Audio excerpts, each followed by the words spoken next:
Hello everyone and welcome to this week's Feedback Friday. Today to start off I have some interesting news about some things that have been posted on social media relating to Dirty Bomb.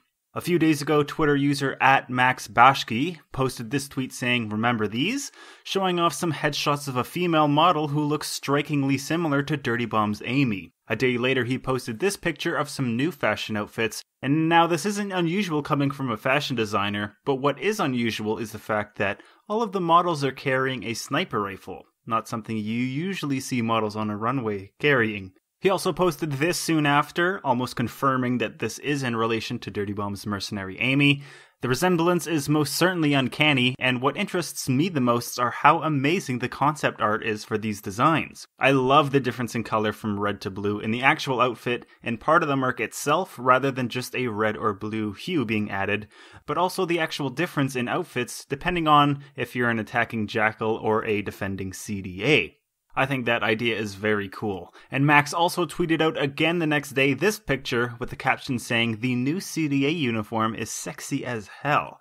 Wouldn't mind cleaning up a #Dirty Bomb in this bad boy," absolutely confirming that this is indeed tied with Dirty Bomb. It does leave a lot to speculation, wondering if all of this will be implemented with the next update, but also whether or not each merc will have their own specific CDA outfits.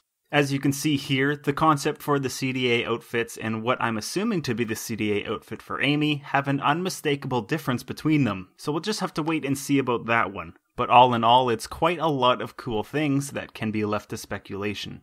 But speaking of speculations, some users over on Reddit have come up with some of their own theories in regards to what all of this means. One user shown here has come up with quite the interesting theory involving one of the new maps' gallery being somehow included in this event. Well, this idea was unfortunately shut down by community manager Shu, saying that he can confirm that there will be no new map with the coming update. However, that is all he said, and this of course left even more speculation to be had by the players, and of course a bit of fun too. But this has given us a lot of hope in regards to having a new merc to play with after the next big update. In other news, a new environmental audio system is being worked on that is sure to shake things up and allow for a more immersive experience.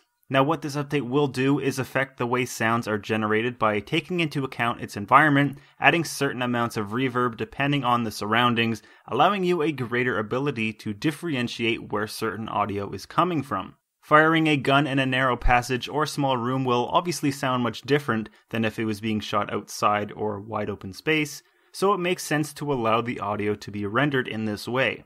The system is being called VBear, and in Splash Damage's words, it provides a more immersive experience by allowing sound to reflect the current environment's look and offers smooth transitions between different areas.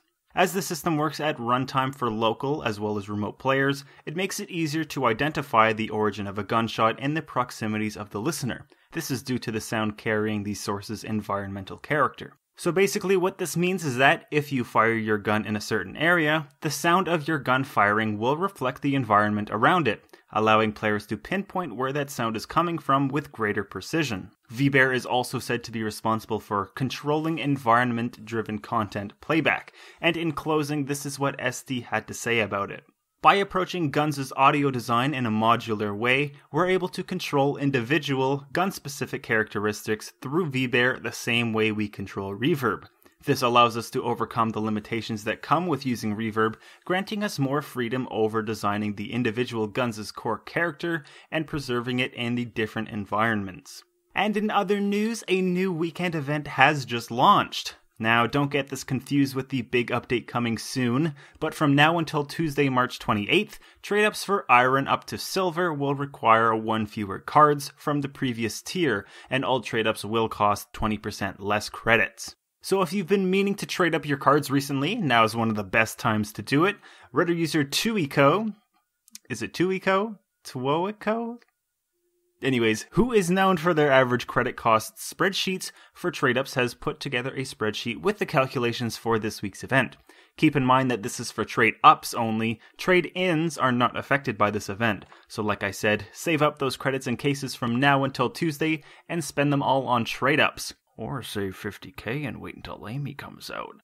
Last up for news today, we have more information regarding future updates. A private test server has just been announced to be released sometime soon, and will be used along with members of the community to test upcoming updates before they are pushed live. Seats within the PTS group are currently invite only, but there may be a look at expanding the user base once there have been a number of successful tests. Also, any content relating to or from the PTS is strictly confidential between the invitees and Splash Damage themselves. So this means anyone taking part in the PTS will not be allowed to discuss or post any of their findings for the general public to read.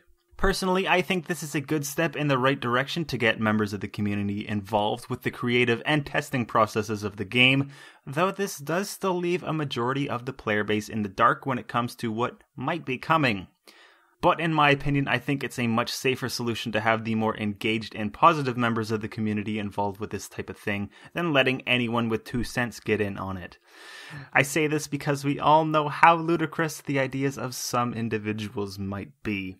But anyways, that's just about it for this video, so I hope you learned something, enjoyed the video, or at least found me somewhat entertaining. For those of you who are serious about stepping up your skill level in Dirty Bomb, I have been considering creating a long playlist of in-depth tutorials and guides for improving at the game. So if that's something that interests you, be sure to let me know down below and let me know which merc is your favorite. And I might just make my first merc in-depth guide on that merc. Anyways, again, thank you for watching, I hope you enjoyed, and I'll see you in the next video. But until then, take care everyone.